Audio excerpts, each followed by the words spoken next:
What's up, you YouTubers? It is I, Henry, coming to you today with an Infernoid deck profile. Now, I know I've already given you a profile of this deck online, but it's not as good as the one that I have here now. This one is that's my phone. This one is a lot better than the one you saw online, and I told you that I was going to get the cards in IRL, and I have, and this deck is so much fun to play, and if I heard correctly, it became tier 1, so I'm expecting everything to go up in price, and I got the deck when it was pretty cheap, and I'm happy. So I'll get right into it. 2 Anunku, that's still the same. It's pretty much your dark hole, and it stops spells, traps, and effects. Then 1 Deviety. This is a level 9, Anuku is a level 10. All of these 3 require you to banish 3 Infernoids from your hand or graveyard, but it's actually hand and / or graveyard, because it's like Miracle Fusion, where it says field or grave. You can do both, 1 of each, or 2 in 1. So that's always good. And this is your Heavy Storm, pretty much, 2900 attack, unlike Anuku, which has 3000. Then I'm running 3 Adendel, gives you Infernoid targets, plus it's pretty much the monster you will always use to OTK, because it can attack twice when it destroys a monster and sends it to the graveyard. That is key. This only requires you to banish 2 from hand or grave with 2800 attack, and you can tribute a monster you control to banish a card from your opponent's graveyard. Deviety, you can tribute a monster to negate a monster's effect and banish that card. Then I'm running 3 Seetsumus. Seetsumus is your level 7, 2600 attack, and it's your best card in your Klee matchup, your Yang Zhang matchup, and your Shaddoll matchup. This card you abuse so much, and it is insane. It's a 2600 attack monster. When it attacks an opponent's monster at the end of the battle phase, you can banish 1 card your opponent controls. It does not target, which is good. So if you're playing like Shadolls and they decide to fusion, try and get out of Seetsumus, you can still banish that fusion monster that they fusion summon. And it's like Adendel, where you can tribute a monster during either player's turn to banish a card in their graveyard. Then I'm running 1 Skjetty, or however you say it. It's a level 6, 2400 attack. When this card declares an attack, you can banish a card from your opponent's extra deck, but they get to choose. It's okay. I mean, it can come in handy at times as a 2400 beater. You can cut this for a 3rd Harmadic, but I'm just testing it out, see how it does, and it's not that bad. I mainly use it as a banish fodder for my 7s and higher. And this also, you can tribute a monster to banish a card from your opponent's graveyard during either player's turn. Then I'm running 3 Patrulia. So I have, because these are pretty much MSTs that you can special summon. Only from the hand, however. The 5s and up you can summon from the grave, but I don't run the 5 because it's pretty horrible. This, you only get the banish effect on your opponent's turn, but it is a quick effect, so that's good. 1800 attack, so it can protect itself fairly well. And I like how it's an MST. It's also used as banish fodder. The level 4 and lower only require you to banish 1 Infernoid instead of 2 or more, or 2 or 3, I should say. Anyway, continuing on, I'm running 2 Harmadic, because 3, yeah, you can use it as more Inferno targets and all that, but there's so many floaters in this new format that I decided to go with 2 and run some other stuff instead, and it's actually working quite well. This deck has done really well against Shadolls, Inzectors, Yosenjus, Burning Abyss, Yang Zings. The hardest matchup it has is probably Clifford's, and you just abuse CS Smiths to try and banish all their stuff, like their Scout and Monolith and all that. But this is good because it just you can destroy a monster, and it only requires one tribute, and during your opponent's turn, it does the same thing as Petrulia, where you contribute a monster you control to banish a card from your opponent's graveyard. To close off the Infernoids, I am running 3 Antra. I like Antra because it's a compulse, and it has a nice 2000 defense, and it also has the quick effect where you contribute to banish a card from your opponent's graveyard.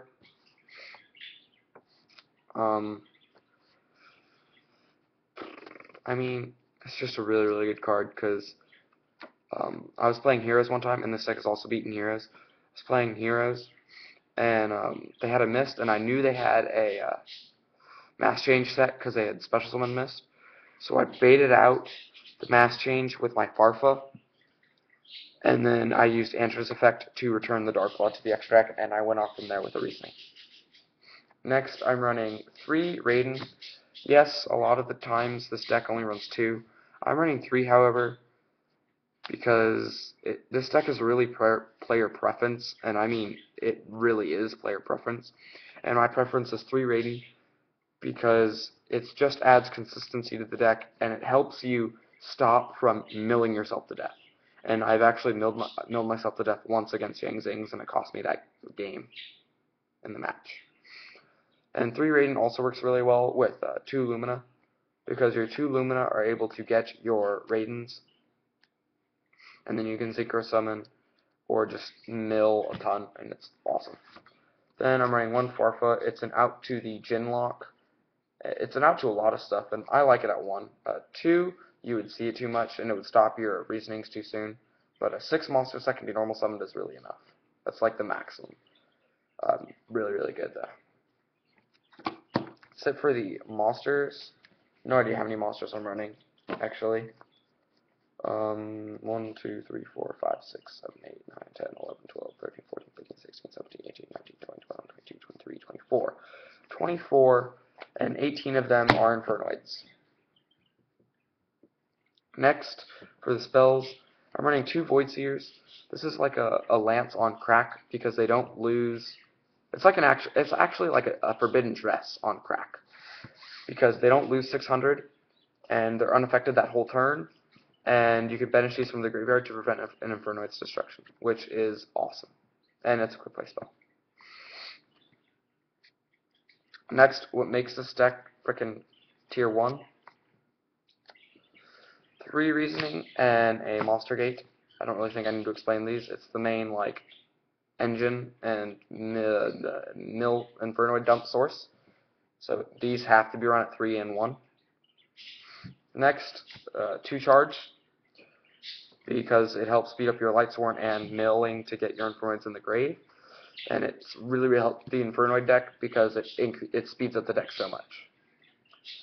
Then 1 Barrel from a Different Dimension. Yes, you will mill this most of the time, but it is always good to have because if you top deck this late game, play it, get more banish fodder, and banish, you will almost always win. You will almost always win if you have this card in your hand and use it at the proper time. You will almost always win. So it must be run in the deck. 1 Night Beam. I was originally running MSTs over Sujete, and the Night Beam I was running 2 MSTs, but I decided to run the Night Beam for like the Klee matchup and all that, and the Vanities and all that. But I decided to run the Night Beam because I got tired of them chaining their spell and traps, so I just ran Night Beam, and it gave me more space to run monsters. And plus, if they play Vanities, they'll eventually, or I can eventually get rid of it by a battle trap that I have or Regeki. So I'm able to get rid of Vanities. Macro, I would just use Petrulia and summon it from the hand. Same with D-Fisher. Let me think. So yeah, Night Beam as a whole is better. Yes, you might mill it, but actually I see this in my hand a lot more than when I mill it, which is odd. And I'm running 24 monsters and 1, 2, 3, 4, 5, 6, 7, 8, 9, 10, 11. 11 spells and 4 traps. 5 traps, correction, 5 traps. And they are, 1, Eye of the Void.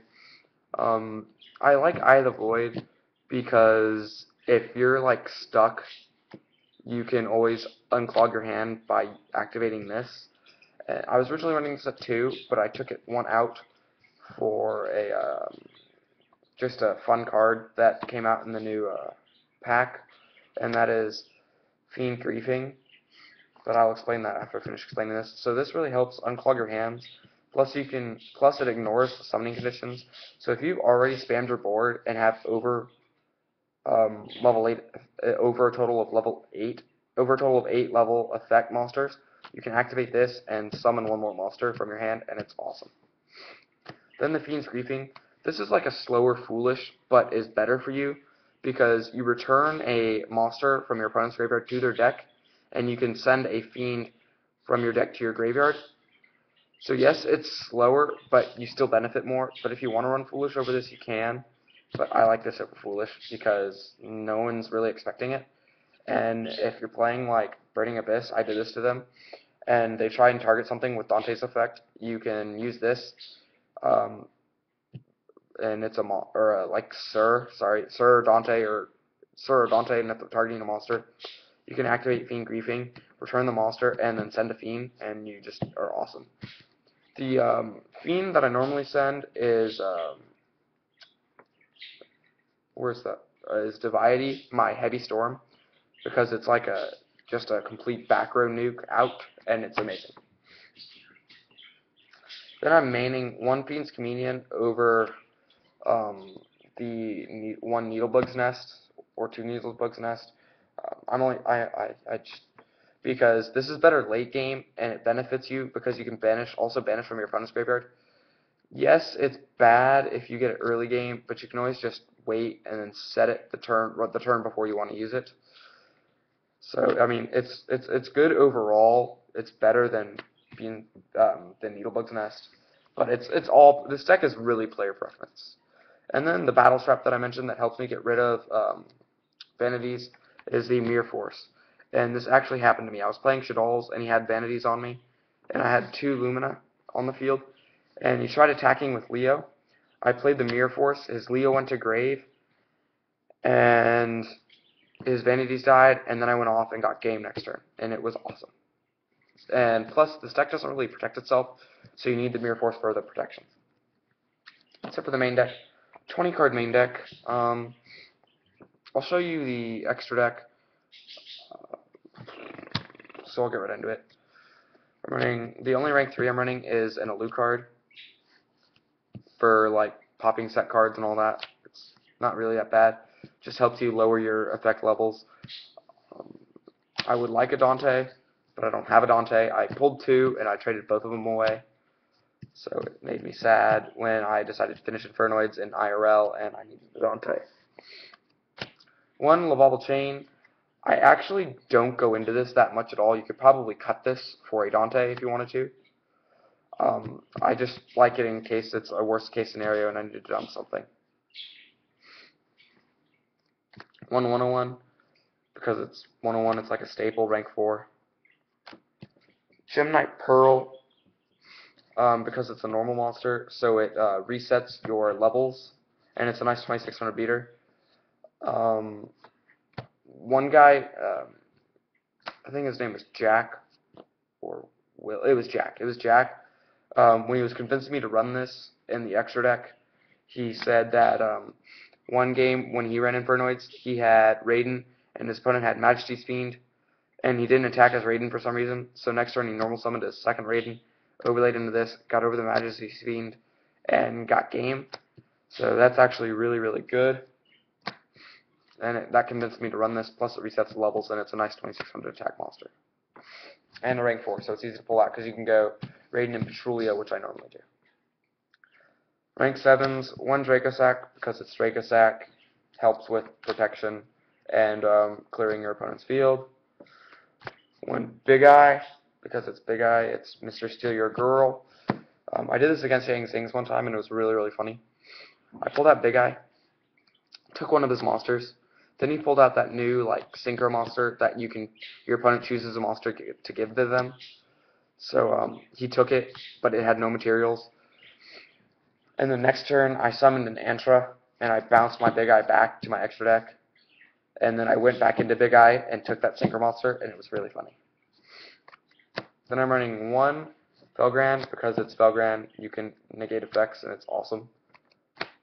One High Protector, because I don't have the Dante, but I will probably replace Laval Chain with the Dante, because this is a pretty much really, really good card, because it allows you to send a card from your deck to the grave, and if it's not the card you declared and it goes to the grave, you can attach it to the secret field and return an opponent's card to the top or bottom of the deck. I do recommend, however, calling Reasoning when you use this, because if it's a Reasoning, you get Reasoning to hand, and you have the potential to mill more, and cards will go to your grave, so this effect will be able to go off. So always call Reasoning with this guy. That's really good. That's it for the Exceases onto the Synchro Monsters. One Goyo because of the Raiden and Antra. Black Rose to nuke and just clear your board and then allow you to go off. Michael because you have Lumina and Raiden, and this is OP. Scrap Archfiend, it's a normal, nice 2700 beater, resets your levels. Scrap Dragon for the Felgrand and that kind of play. But normally I would just go scrap and defense if I'm stalling, and I would say come at me. So yeah. One Crimson Blader for those high summoning decks. I actually don't pull. The only synchros I mainly pull out are my rank 7s. All the others I don't pull out that often. This to stop the high level decks. So yeah. And then one Star Eater. It's your only out towers, or Anunku. Anunku and Star Eater are your out towers in this deck. And Star Eater is just good for when you want to attack and not have anything to worry about. And then 2 Dracosack tokens. Onto my side deck. One Needlebug's Nest, because if I'm dueling a deck like Yosenju's that doesn't rely on their graveyard, and Fiend's Comedian won't benefit me in both ways, I'll side it out for a Needlebug's Nest, and it turns out to be good. 2 Flying Sea for the Burning Abyss, Star Seraph, Satellar, Ghost Trick, and Evil Swarm matchup. Really, really handy. Lancia against Jadals and Necros mainly. Also works well against Chaos Dragon, I don't know, in case you ever play it, but mainly Necros, actually, and then if you come across the occasional Jadals, which are being played a lot less. 2 Mind Drain, again, for Necros, because they don't get the Bryo or anything like that. 2 Mask of Restrict for Cleese, and it can somewhat stop Necros, but I'd probably only side 1. 3 MST, in case my opponent's playing a heavy back row deck, or I know they're going to be siding against me. Also works well against the Cleese. Fairy Wind and Spell Shattering for Cleese, because this deck has the hardest matchup against Cleese. And then 2 Royal Decree, again for back row, because you do not want back row killing this deck. So that's it for my deck profile, guys. I hope you like my Infernoids. But just get back to me, comment on what you think. I really enjoy this deck, and it does really well. Like, comment, and subscribe. I'm out. Peace!